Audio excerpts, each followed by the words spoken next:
Hello friends नमस्कार welcome back to my channel. आज video रे मु आपण मानक सहित शेयर करुछि गोटे 30 साइज ब्लाउज रो बैक डिजाइन।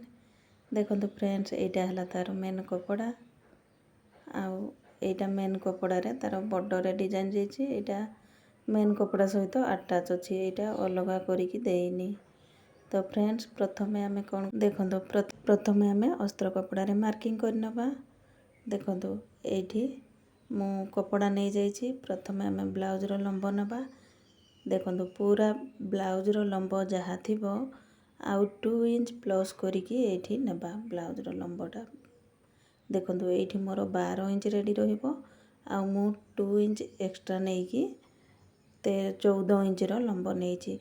काहे कि ना हमें बैक साइड रे कटिंग करी कि पुणी आउ थरे जॉइंट करिवा, सेति पई आउ 1 इंच एक्स्ट्रा।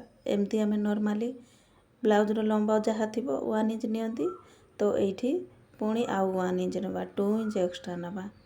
एठी देखंतु शोल्डर मु 5 इंच रखुची आउ चेस्टटा अछि एठी मोर 30 साइज रो। किछि दूर रे पुणी थरे 5 इंच रे मार्क कला परे आर्म होल 5.5 इंच नै जिबा।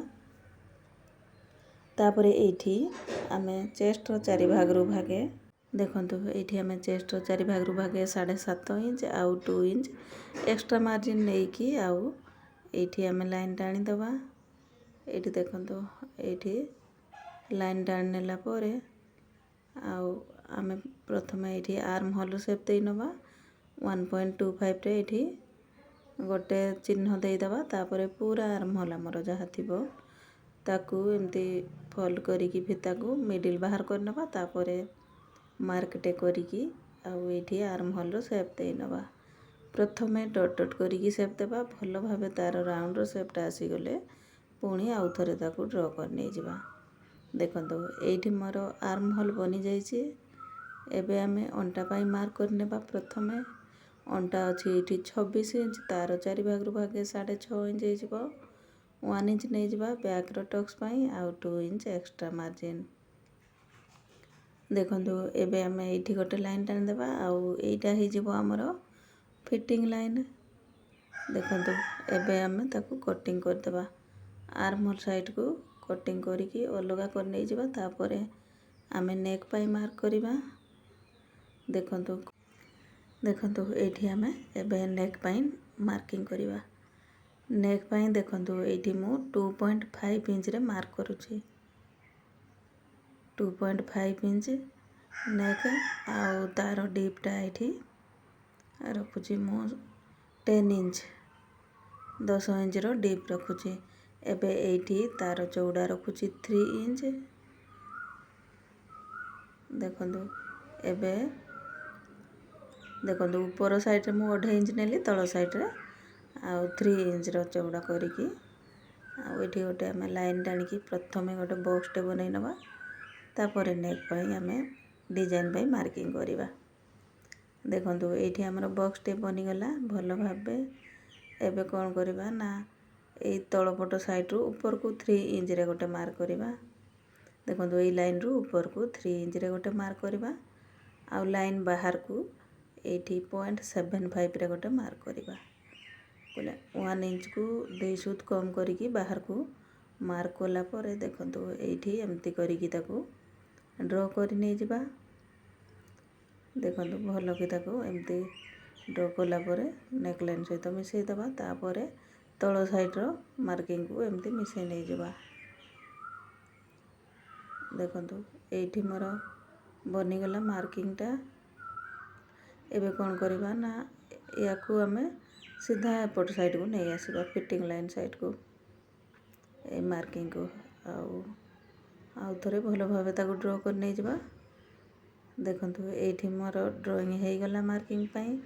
एठी मापिले हबो हमरो 2.5 इंच 2.5 इंच किंबा 2.75 इंच तळकू हबो।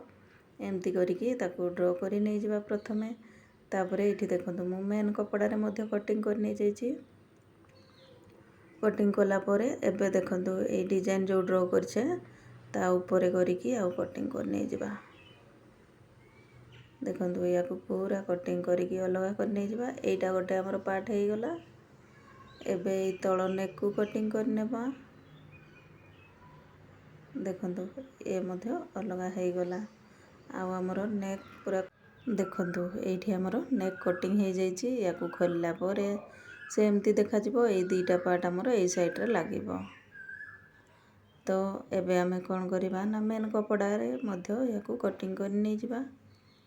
या को फोल्ड करिकी पुणी एठी मेन कपड़ा मध्य अलग अलग कटिंग करिबा। देखंतु एमती हाफ इंच रो एक्स्ट्रा कपड़ा करिकी एठी कटिंग कर नहीं जिबा मेन कपड़ा को। तापरे जो आसिला हमर आ गोटे पार्ट या को मध्य एठी रखी देकी आ कटिंग कर नहीं जिबा। देखंतु एठी हमर कटिंग हे गला। एबे आमे या को सिलाई कर नबा। देखंतु एमती आमना सामना करिकी रखिबा प्रथमे। आ ध्यान रखिथिबा हमर शोल्डर साइड को साइड रे अछि शोल्डर पट ताकू देखिकी आमे सिलाई करिबा। आ उल्टा पल्टा करिकी सिलेइबानी। देखंतु एठी आमे सामना सामनी करिकी रखि नेला परे आ सिलाई स्टार्ट कर नहीं जिबा। या को आमे मेन कपड़ा सहित जॉइंट करिबा। देखंतु पूरा साइड साइड रे करिकी आ पूरा जॉइंट कर नहीं जिबा ए पार्ट को। तो बनी गला परे बहुत ही सुंदर हमर तैयारी हे जिवो ब्लाउज डिजाइन। आ केवल पाइपिंग रे आमे तैयारी करिबा डिजाइन। तो आपण माने मध्य एमती थरे ट्राई करिवे। एटा सब साइज रो ब्लाउज पई आपण एमती डिजाइन बैक साइड रे आ करि परिबे। एमती पाइपिंग लगई की आ डिजाइन तैयारी करि परिबे। तो फ्रेंड्स वीडियो भल लागिले वीडियो को गोटे लाइक कर देबे। आ मो चैनल रे नुआ थिले चैनल को सब्सक्राइब करिवे। पाखरे थिबा बेल आइकन को मध्य प्रेस कर नेबे। आ जेतेबेले भी मो वीडियो अपलोड करिवि आपन पाखकु सर्वप्रथमे नोटिफिकेशन जीवो। देखंतु एबे कौन करिबा ना यार एक्स्ट्रा कपड़ा को सब कटिंग करिकी फिनिशिंग कर दबा। देखंतु एठी हमरो दुईटा एठी मार्क मध्य कर नेबा को पट साइड हमरो ये जीवो शोल्डर पट को एठी मार्क कर देले हमको सुविधा हबो। देखंतु एमती तीर चिन्ह करिकी मार्क कर दबा। देखंतु एठी मु ब्लैक कलर रो पाइपिंग नहीं आछि। एटा रेडीमेड पाइपिंग आपन चाहिले निजे तैयारी करिकी मध्य एठी पाइपिंग लगई पारिबे निजर पसंद अनुसार किंबा साड़ी रो कलर कॉम्बिनेशन अनुसार आपन पाइपिंग दे पारिबे। देखंतु एठी एमती पूरा साइड साइड करिकी आमे लगई नेबा पाइपिंग को। तापरे या पाइपिंग को पुणी भीतर साइड को करिकी आउ थरे ए ऊपर गोटे सिलाई पकई नहीं जिबा। देखंतु एमती करिकी पूरा डिजाइन को आमे सिलाई कर नहीं जिबा। तो खूब कम समय रे तैयारी हे जिबा हमर designer blouse piping design blouse. देखंतु एठी हमर ऊपर पार्ट रेडी हे गला। एबे आमे ए तळ पार्ट को तैयारी कर नबा। देखंतु एठी अस्त्र को मेन कपड़ा सहित एमती जॉइन कर नहीं जिबा। आ मेन कपड़ा रो सीधा साइडटा हमर तळ पट साइड रे रहिबो। देखंतु एमती करिकी पूरा अटैच कर नहीं जिबा। देखंतु एमती करिकी पूरा अटैच कर नेला परे आमे या ऊपर मध्य पाइपिंग लगेबा।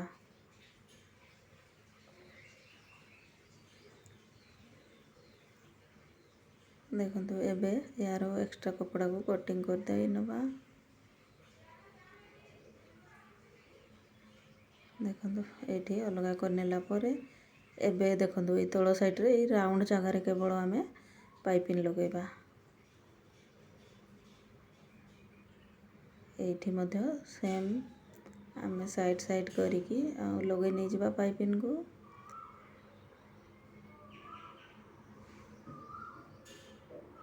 ଦେଖନ୍ତୁ ଏଇଠି ଗୋଟେ କଟ୍ ଲଗାଇ ନେବା, କାହିଁକି ନା ଏଇଟା ପୁରା ରାଉଣ୍ଡ ଅଛି ଆଉ ଭଲ ଭାବେ ସେ ମଡ଼ି ହେବନି। ତ ମେନ୍ କପଡ଼ାରେ ଆମେ ଗୋଟେ କଟ୍ ଲଗାଇ ନେଇଯିବା। ଆଉ ଏଇ ପାଇପିନ୍ ଉପରେ କଟ୍ ଲଗାଇବା ଦରକାର ନୁହଁ, କେବଳ ମେନ୍ କପଡ଼ା ଉପରେ କଟ୍ ଲଗାଇଦେବା। ଏବେ ଦେଖନ୍ତୁ ଏଇଠି ଆମେ ହାଫ୍ ଇଞ୍ଚର ମାର୍କିଂ କରିକି ଏମିତି ପ୍ରଥମେ ମାର୍କ କରି ନେଇଯିବା। ଆଉ ଏଇଠି ତ ମାର୍କ କରିଛେ ଆମେ ସୋଲ୍ଡର ସାଇଡ଼୍ଟା କେଉଁ ପଟ ସାଇଡ଼୍, ତାପରେ ଯେଉଁ ମାର୍କ କରିଛେ ହାଫ୍ ଇଞ୍ଚ ଲେଖାଏ ତା ଉପରେ ରଖିକି ଆଉ ୟାକୁ ସିଲେଇ ନେଇଯିବା। ପ୍ରଥମେ 2 ସୁତ ଛାଡ଼ିକି ସିଲେଇବା, ତାପରେ ପୁରା ପାଇପିନ୍ର ସାଇଡ଼୍ରେ ଆଉ ଗୋଟେ ସିଲେଇ ପକାଇଦେବା। ସେ ଭଲ ଭାବେ ଆଟାଚ୍ ହେଇଯିବ। ଦେଖନ୍ତୁ ଏବେ ଏମିତି ହିଁ ଏପଟ ସାଇଡ଼୍କୁ ମଧ୍ୟ ଲଗାଇ ନେବା। ଆମେ ଦେଖିନେବା ଆମର ସୋଲ୍ଡର ସାଇଡ଼୍ଟା କେଉଁଟା, ତାପରେ ଏଇଠି ତାକୁ ଜଏଣ୍ଟ କରି ନେଇଯିବା। ଆଉ ଯେଉଁ ମାର୍କ କରିଛେ ତା ଉପରେ ରଖିକି ହିଁ ସିଲେଇ କରି ନେଇଯିବା। ଏମିତି ମାର୍କ କରିଦେବା ଦ୍ୱାରା ଆମର କମ୍ ବେଶୀ ସିଲେଇ ହେବନି ଆଉ ପୁରା ସମାନ କରିକି ସିଲେଇ ହେବ। ଦେଖନ୍ତୁ ଏଇଠି କେତେ ଫିନିସିଂରେ ଆମର ତିଆରି ହେଇଯାଇଛି ଗଳା। ଏବେ ଆମେ ଟକ୍ସ ଲଗାଇ ନେବା। ଦେଖନ୍ତୁ ଏମିତି ଫିଟିଂ ମାର୍କ ପର୍ଯ୍ୟନ୍ତ ମିଡ଼ିଲ୍ କରିକି ଆଉ ତାକୁ ଫୋଲ୍ଡ କରିନେଲା ପରେ ଆଉ ଆମେ 2 ପଟ ସାଇଡ଼୍ରେ ଆଉ ଟକ୍ସ ଲଗାଇ ନେଇଯିବା। ଦେଖନ୍ତୁ ଏଇଠି ଡବଲ୍ ଷ୍ଟିଚ୍ ପକାଇ ନେଇଯିବା। ଏମିତି ହିଁ ଏପଟ ସାଇଡ଼୍ରେ ମଧ୍ୟ ଲଗାଇ ନେଇଯିବା ଟକ୍ସକୁ।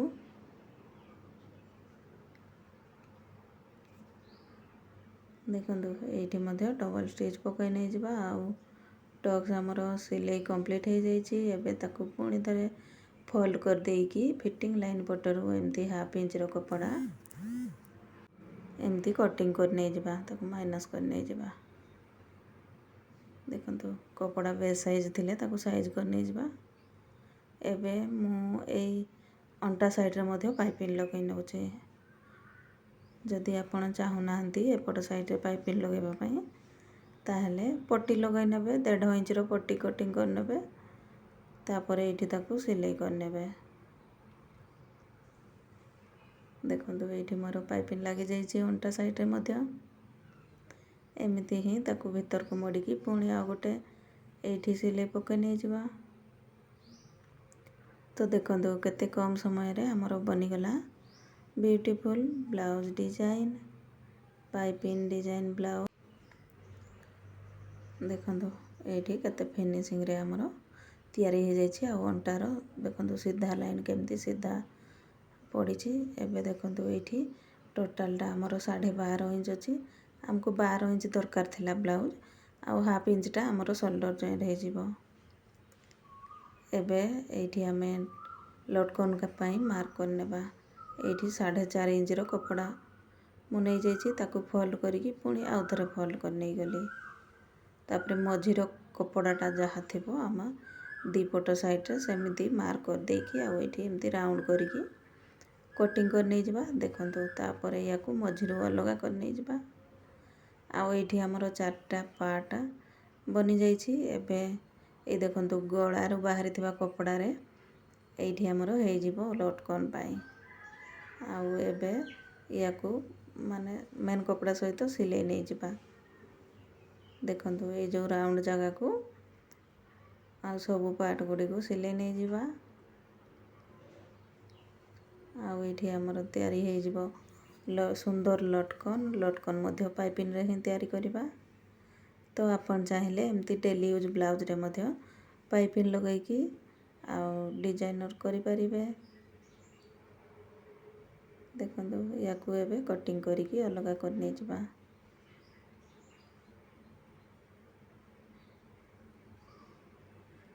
ଦେଖନ୍ତୁ ଏଇଠି ଆମର ସବୁ ପାର୍ଟ ରେଡ଼ି ହେଇଯାଇଛି।